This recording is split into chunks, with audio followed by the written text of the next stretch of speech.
Okay, I'm back. So, for Chapter 1. Chapter 1 is really fast, but there's a lot of important things that are going on at this point. So we're here. I've already done the unequipping everyone, blah blah blah. So unequip everything.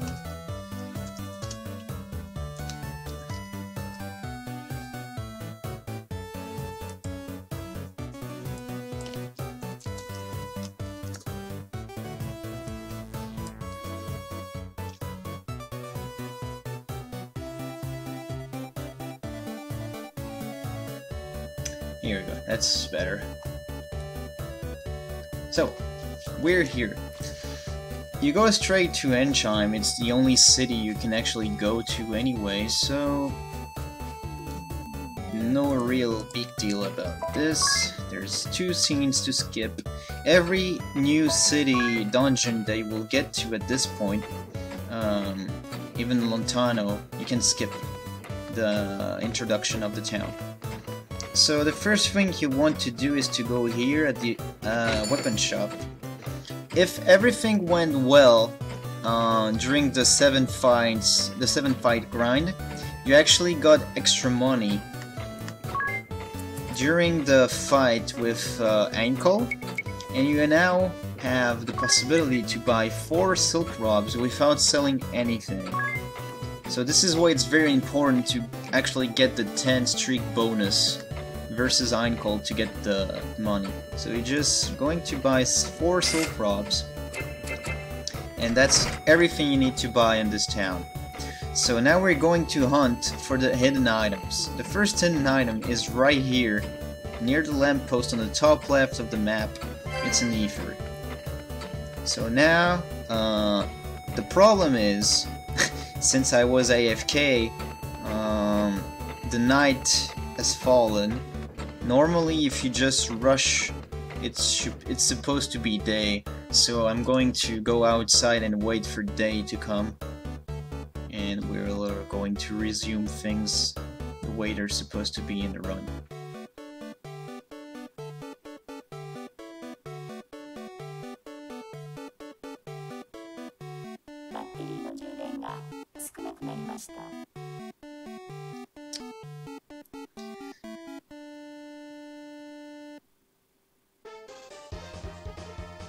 There we go.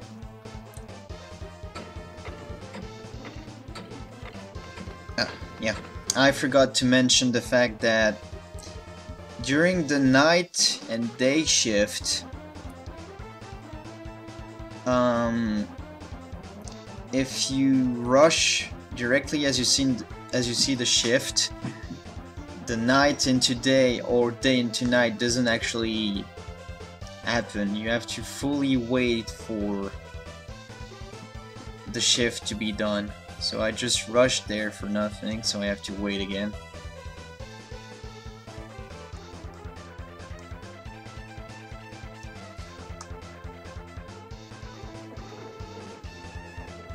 There we go. So let's say you were there by day, you just do your shopping, grab the ether, then you rush on the right side towards the king. There's 2 cutscenes here to skip. So that's 1, 2.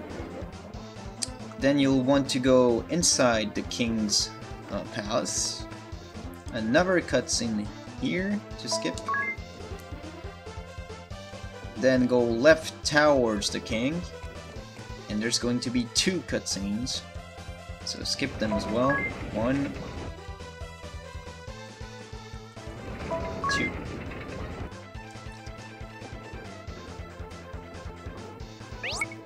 So you now have access to the first side quest of the game. So you go right here, hug the left side of the post, and there's a high potion here. There's supposed to be that NPC next to the post, but if you spam A, you'll get the item, not speak to him. so you don't have to worry about accidentally speaking to him. Next, you'll go to this little house with the blue marker, which is the first side quest of the game. There's 2 hidden items you'll need to get in this room. One is here, on this little lamp. It's a TP stone. And the second one is here on the corner of the desk. It's a gold hourglass. Once you've picked those 2 up, speak to Profiteer, skip 1 cutscene, you will be automatically warped outside of the house, and you still have to go left here and inspect the fountain to actually trigger the cutscene and the side quest. Once you've done that, you exit Enchime. You don't have anything to do here for now anymore, and just go directly to the next part of the side quest. So the oasis to the left is where you're going to meet the thief, Jackal. There's 2 cutscenes to skip.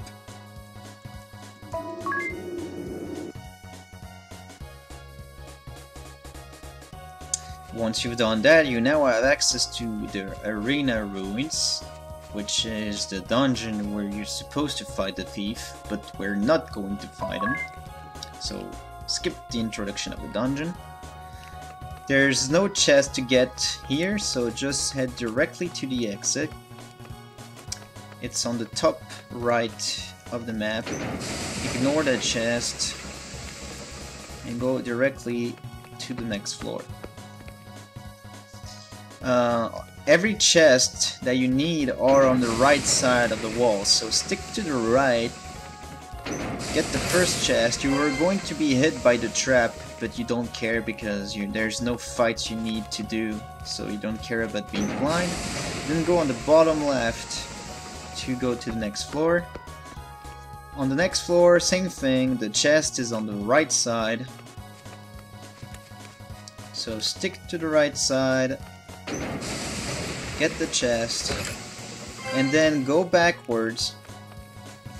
The hidden tunnel is right here. Stick to the left wall and go up and then left to get the Thief's Knife. The Thief's Knife allows you to use Mug as an item, which means if you select and use the Thief's Knife in your inventory, you will use the Mug skill with anyone. Then you want to grab this chest as well, which is the Thief Gloves, which increases your chances of stealing. Then go into your items and use the TP stone to get out. You are going to use TP stones a lot during a lot of dungeons to make your dungeon clearing faster. Once you've done that, you're going to continue with the main story, which wants you to go to the Wind Temple. So just head there. It's at the far south of the continent. 1 cutscene to skip after the introduction, so skip 1, skip 2. There's a lot of chests to pick up here. So the first one is on the left side, right as you enter, for the Wind Charm. Then you go directly to the -1 floor by using this set of stairs. It's actually quite hard to see because the first time you get here, if you actually just judge from the angle with the stone here, you actually think that the path is closed. But there's this little path that you can take that leads to the stairs. There are differences of stats, yes, I've already explained that, but they don't really matter that much for the speedrun, except for the speed. Because speed in this game is a very, very random statistic. You can have like a lot more speed, like 5 more points of speed than somebody else, but they could still act faster than you if the game decides to. So the base stats you can see right here, it's the numbers that are on the right side. So Ringabel has already leveled up a bit, but you can see that he has way more dex and agility than anyone else in the game. He has 15 right now, which is a lot. And Tiz is good all around. He has 14, 14, 13, 14, 14, 12, which is really good. Agnes is more intelligence and mind focused, which means that she is more of a mage type, white mage or black mage. And Edea has a lot of vitality and strength, which makes her a perfect monk, knight, or sword master. But the stats that matters the most is the agility of Ringabel. So this is why he is the white mage and will be the healer during the whole run. So we're now on the bottom floor. There's only one path to go to the next floor, so just stick to it and grab every chest that is on the path. You have to do one slight switch and get this chest that is on the middle here because it's a turbo ether. So turbo ethers, I'm going to explain the difference right now. As you can see, turbo ethers give you 150 MP and ethers give you 40 MP. But turbo ethers are worth 1,250 to sell. That means that it's 5 times more than an ether. But if you actually do the amount of MP an ether gives you times 5, that's 200. And here it's 150. Which means turbo ethers are actually useless in this game, or at least in the run, and you're going to always sell them, and always keep ethers if possible. So right here you're going to stick to the top right, then switch to the left, and directly go to the next set of stairs.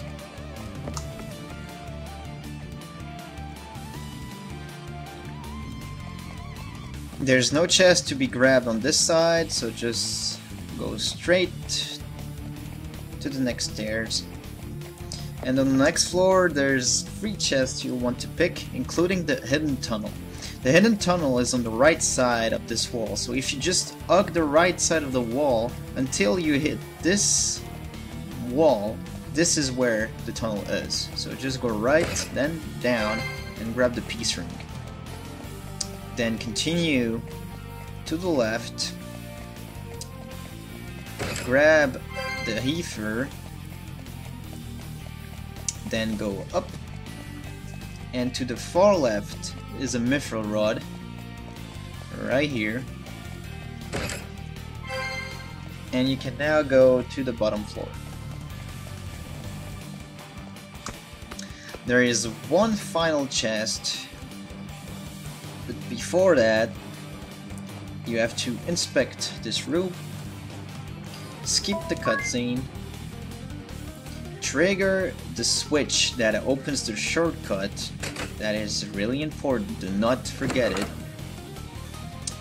and then go left to get the last chest. You can now go inside the crystal room. You'll have 2 cutscenes to skip. So one here, then go check the crystal. That is very important. I have myself forget a lot to actually go and check the crystal. Skip it, then exit because you have one more room to inspect.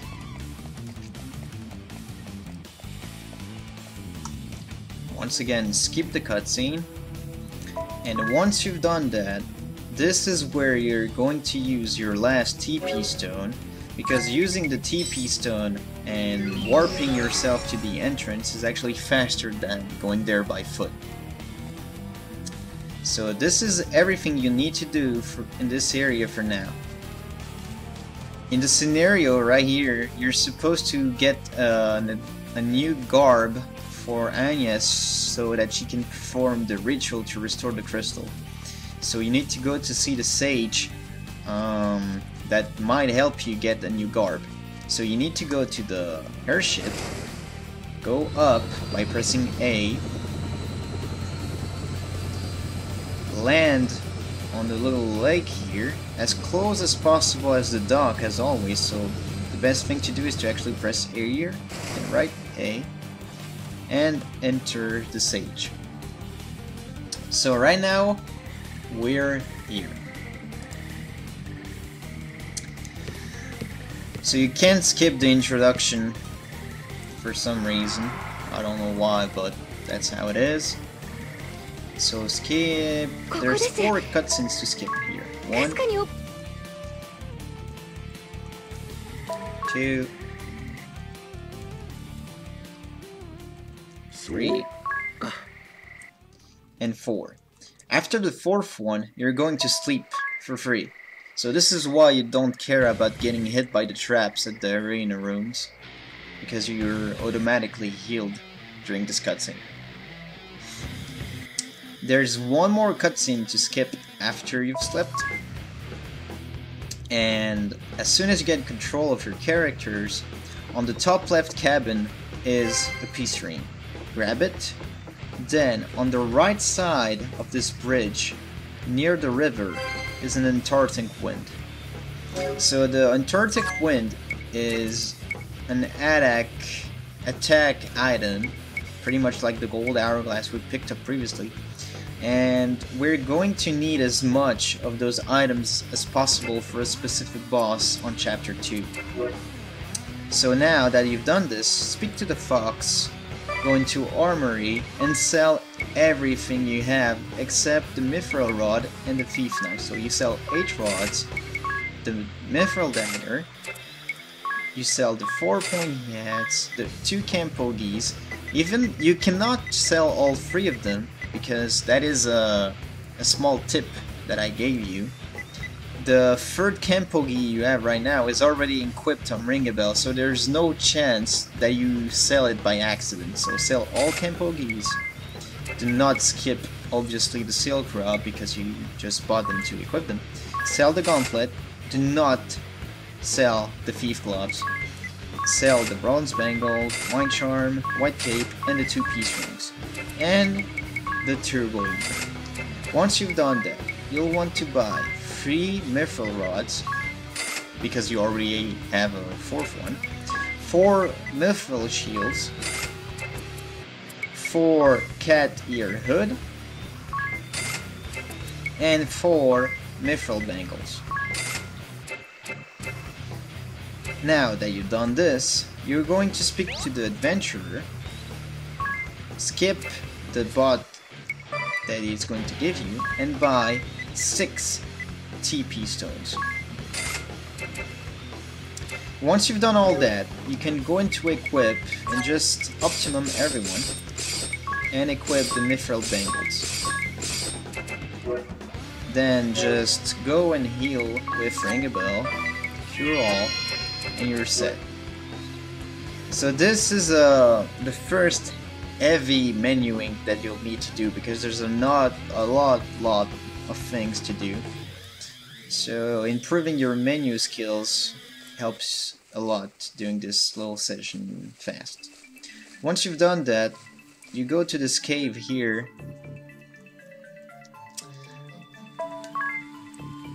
and a cave is one of the 3 bosses in this chapter. So there's only 2 chests that you need to grab, so as always, remember the dungeon pattern.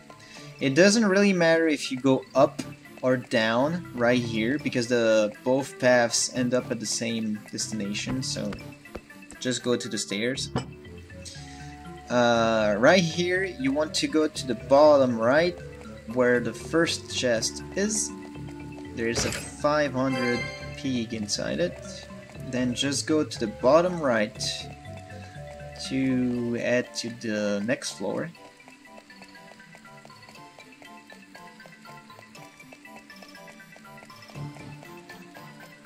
And on the next floor, the chest you want to grab is actually right next to the exit. So remember where the exit is, and instead of going right when the 2 paths actually cross, go left for the chest and then go right to the boss room. So the exit is on the top right corner of the map. And as soon as you have the possibility, go down here and then go left. So this is where the chest is. And then take the right path to the stairs. So the next boss can be a little tricky. He is possibly the first run killer for newbies, because what you actually want of him is to brave, but you don't want him to brave on the first turn, and you don't want him to brave on a turn more than the third one. So for now, what you're going to do is to press the go button twice to default with everyone. So right here, he didn't brave, which is good. So we're going to default again with everyone once again. And there he braved. So this is the best pattern that you can possibly get with this specific boss. So right now, all of my characters have 2 BP. So I'm going to brave 3 times so that they end up at -1 and spam Blizzard because he's weak to Blizzard.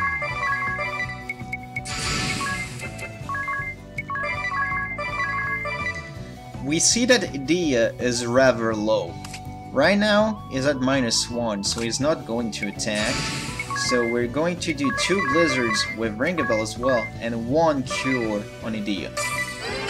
So we just go for this fight.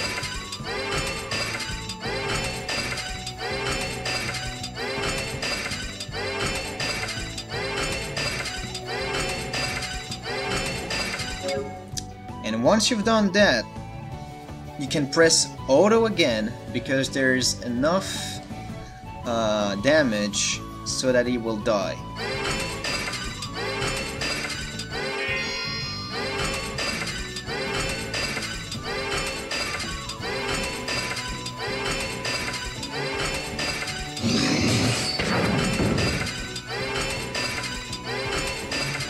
So as you can see, I pressed auto once again because I know by heart that this guy is going to die with exactly, how much was it?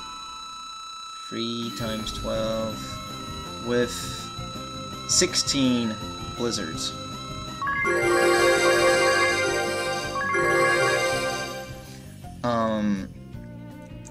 But this is the best pattern you can get from him. So once again, I'm going to reset and do the fight again so you can see the other patterns that he possibly can do.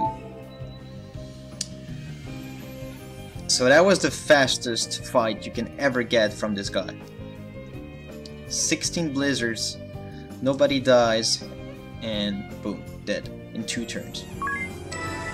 Now we're going to reset and hope for him to brave, maybe on the first turn or something.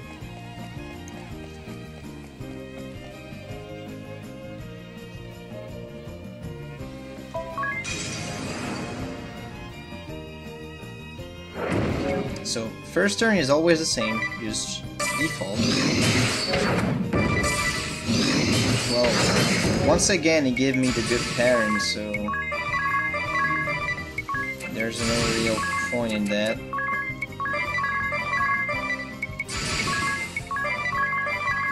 The only difference is the damage that I took. But the damage I took are not enough for him to kill me on the next turn, so I'm just going to once again brave, and blizzard, and he should die. The only way he can kill me is if he braves on the next turn, which is possible, but I doubt that will happen, so we're just going to press auto. He did brave. All we want is him to not focus somebody, which happened. So as you can see, auto, depending on the actions, is not always the right way to go. You'll always want to check your HP, because right now this is game over. So sometimes, even if the pattern is the correct one, using the auto to kill him on the next turn is not the right choice, because I need to heal. So even on many runs, I had the correct patterns on some bosses, and I assumed that I would kill them, but their AI decided to not act the way I thought they would be, and they end up killing me because I wasn't safe enough. So sometimes going YOLO is not the correct choice to do. So as you can see, we're now going to head again in the fight. Yeah, the party chat. Well, oh, here we go. So here, he braved on the first turn. So what we're going to do is, except of doing 3 blizzards, we're only going to do 2 blizzards. And with Ring a Bell, we're going to use Cure with everyone and Blizzard.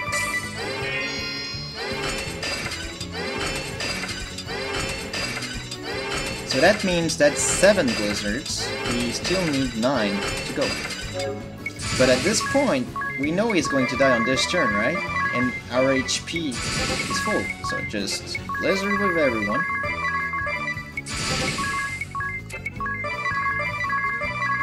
We don't need Ring a Bell, so just default with them.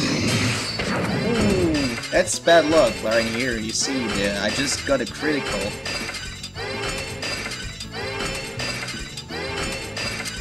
So he needs 1 more blizzard, and we defaulted with Ring a Bell. So what we're gonna do is, since Ring a Bell is faster, just use a Phoenix down and blizzard him to death.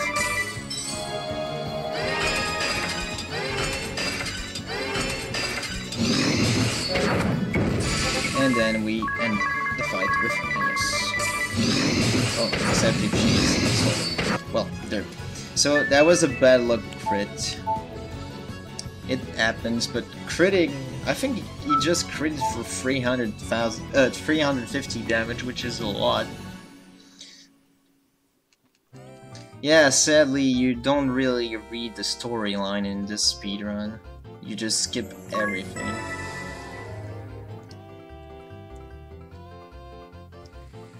That crit, man, that was insane.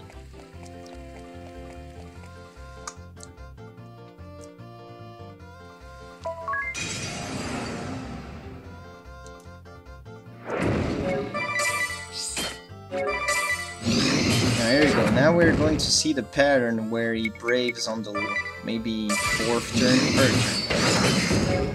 So now he's at -1 and I'm full, so you're going to brave times 4.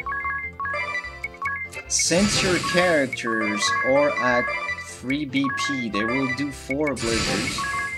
So this time Ring a Bell doesn't have to worry about doing blizzard himself.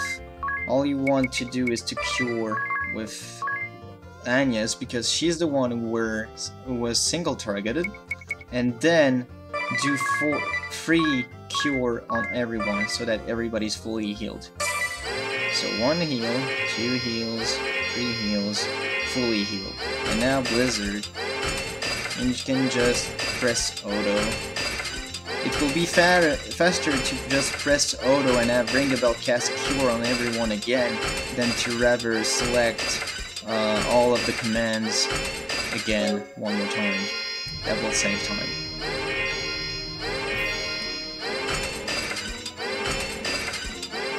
So, except if he crits again, there's no chance of me dying. And as you can see right now, all of my characters decided to be faster than the dragon, and that pretty much shows you how fucking random the speed in this game is, because as you could see in the previous battle, he was faster than me, and now suddenly he's not. So that's random. So skip the experience gains. Is there any danger of not being properly leveled if someone gets KO in a fight? Yes. My route is specifically routed, well, so to say. I'm gonna use other words. The run is routed so that everyone has to survive every fight, except one fight where Ringabel can die, which is Brave. He can die on Brave for all I fucking care, because I don't need him to gain experience at that point. But every fight you want everyone to be alive. If they're not, just reset. It's faster. You'll waste way more time in the end trying to continue to run with one dead character, specifically if like it's for example against Artemia, where you gain 3 levels in one fight. 3 level gap is really huge. However, if one of your party member dies during a random encounter where you farm for experience, that doesn't really matter, because every time you do leveling up farming, it's only the most GP you can get from a grinding fight is 100, and that's not too much if we compare it to the amount of GP you can get in the late game. So you can always do an additional fight later in the game, and it won't matter that much. But but for bosses, you really want to keep all of your party alive. So once the dragon is dead, use the TP stone to get out.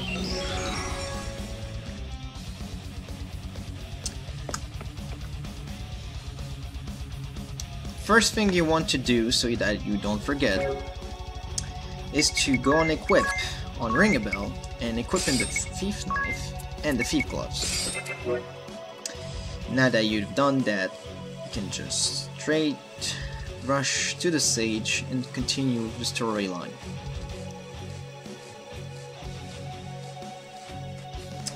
I'm going to press...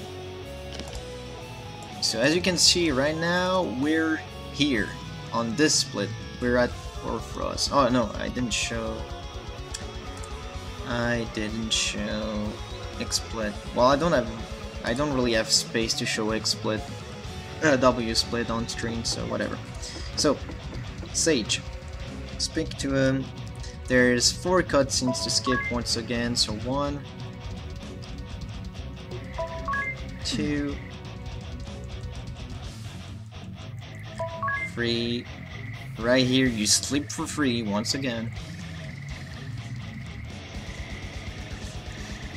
And 1 more after that. 4.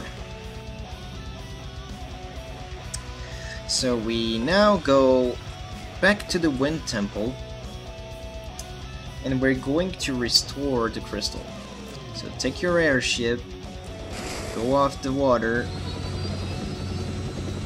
once again try to land as close as possible to the docks. Oops. And go straight to the Wind Temple.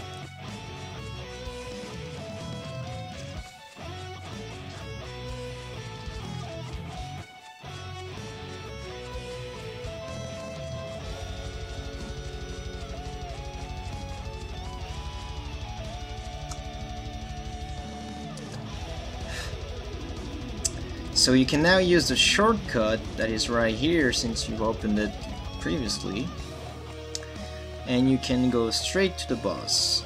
This boss is very easy, but he can be a bit trollish. So right here there's no skipping, but there's text. So mash right on the D-pad and A, like I taught you, to spam text faster.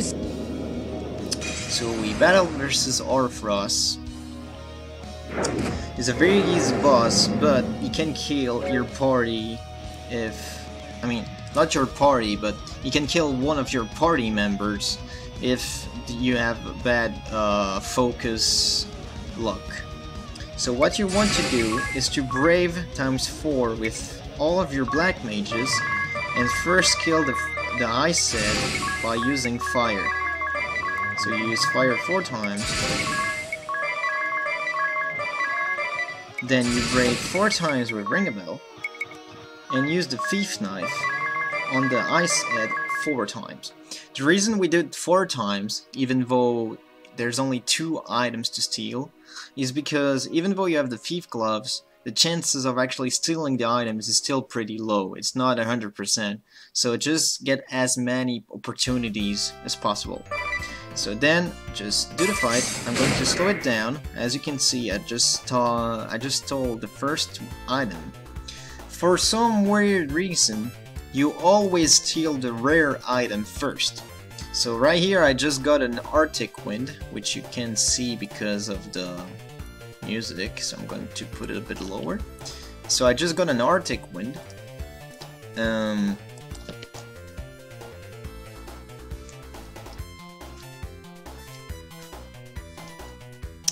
And the next item, if I get it, is the Antarctic Wind, which is the just below damage item.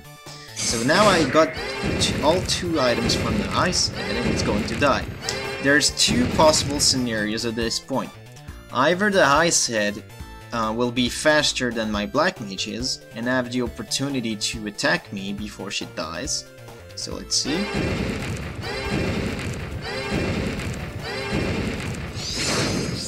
Yep, she does. And as you can see right now, Ring-a-Bell was focused by both heads. This is really bad. There's now a high possibility that Ring-a-Bell is going to die before the next turn. As you can see right now, she did the Firehead did Hellfire, which is an AoE. So obviously Ring-a-Bell is going to take damage here again. And on the next turn, it's scripted that it's going to Brave.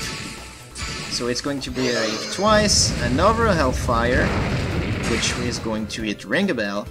And now, if she hits Ring-a-Bell one more time, or does Hellfire another time, which she didn't, boom. As you can see now, Tiz is dead. So, if I want to keep on with the run, I only have one choice. Actually, no, at that point the run is dead, because as you can see, Tiz didn't survive the fight, so he's at -2. So that's an instant reset, because you had really bad luck in the fact that Tiz, for once, I don't know if you saw it, but he got crit by the Hellfire. Yes, magics can crit in this game. So you have to do the fight again. And pretty much this sums up some of the boss fights where it's just random luck. Either you get what you want and the bosses are cooperative and you can just do the fight the way you're supposed to do, or they troll you and end your run. So we're going to try to fight once again and see if we get a better pattern. So fire on everyone.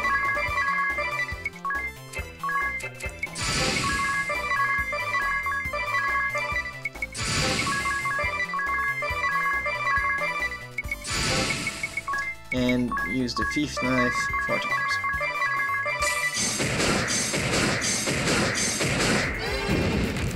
I got both items.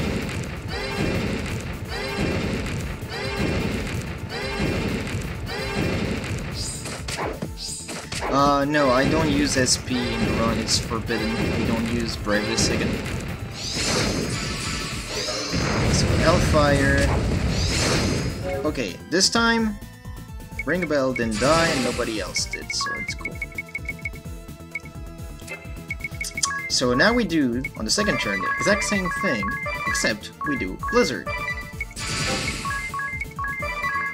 Oh, also, the amount of time that the head is going to Brave is random. As you can see right now, it braved twice, so it's at -1. But sometimes it only braves once, which puts it at 0.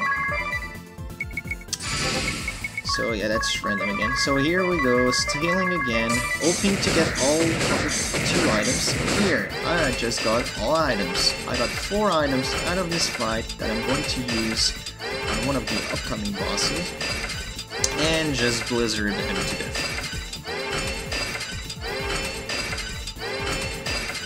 Oh, Hellfire is physical? Okay. So this is the way this fight is supposed to go. Just get level additional items. And this is where you do the first ritual. I'm going to show you with my webcam the way I do it.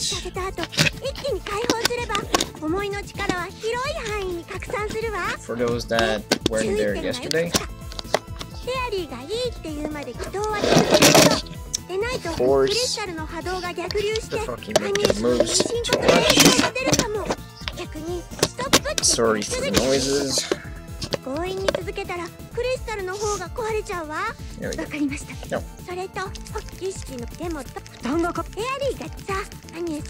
Blah blah blah blah. So, you're supposed to mash X. Most people will do it with their thumb, just like this, or with the index, spamming the normal way you would, but that's quite slow. The way I do it is I put my fingers like this, as if I was holding a coin to scratch, and I actually scratch X. It only works from what people told me on regular 3DS. As you can see, this is a regular 3DS. The 3DS XL's button are actually way more resistant. They have way more feedback. So it doesn't work as well on the 3DS XL. But what you want to do is to just... I'm going to give a better angle at this. There we go. You'll want to just scratch like this the X button really fast. As you can see, every time I press X, I'm gonna pause the music so you can hear it better. Every time you press X, there's a sound. And when you try to mash normally, it will sound as if it's fast. But when you do this technique, the sound that plays when you press X doesn't actually keep up with the speed. So it would sound slower, but it's actually faster. So at full speed, this is what it sounds like. I'm going to do it, okay, like, I'm going to do it once, pressing X until a certain point of the crystal, and you can just try and time how much time it took me to do it. So you see, the fourth crystal here took me about 2 seconds to get. So I'm going to wait for the crystal to restore itself. Here we go. So let's go and get the fourth point that is right here. 1, 2, 3. Took me almost 3 seconds to get. Now let's do it with my way. So wait for the crystal to regen. Here we go. 1, 2, 3. Took me less than 2 seconds. So if you just scratch like this, it's faster. So there's 2 pauses every time. So just skip the text. Right after this text. Yeah, you can see 2 inputs every time I pass my fingers.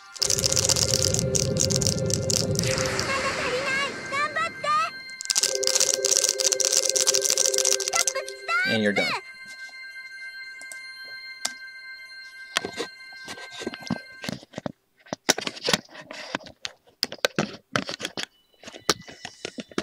So,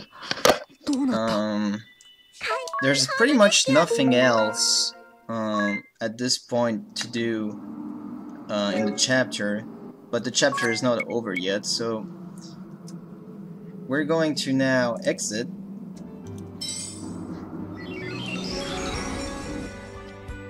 Using the TP stone,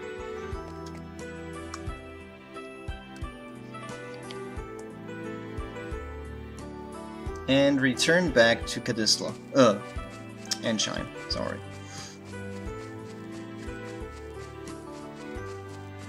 Yeah, I'm surprised my X button's still working after all the mashing I did. I've done at least 50 runs, and the X button's still working. It's also the key you have to press to skip the cutscenes. So here there's 3 cutscenes you have to skip, so that was the second one. No, 4th. There's 4 cutscenes, so that's the 4th one. You'll get the control of your characters again, and what you want to do is to go on the right side, because that's the fastest way to exit town. Exit, and there's one more cutscene to skip as you go out of town. And you're out. Then you'll want to go to your airship, and there's going to be some drama there.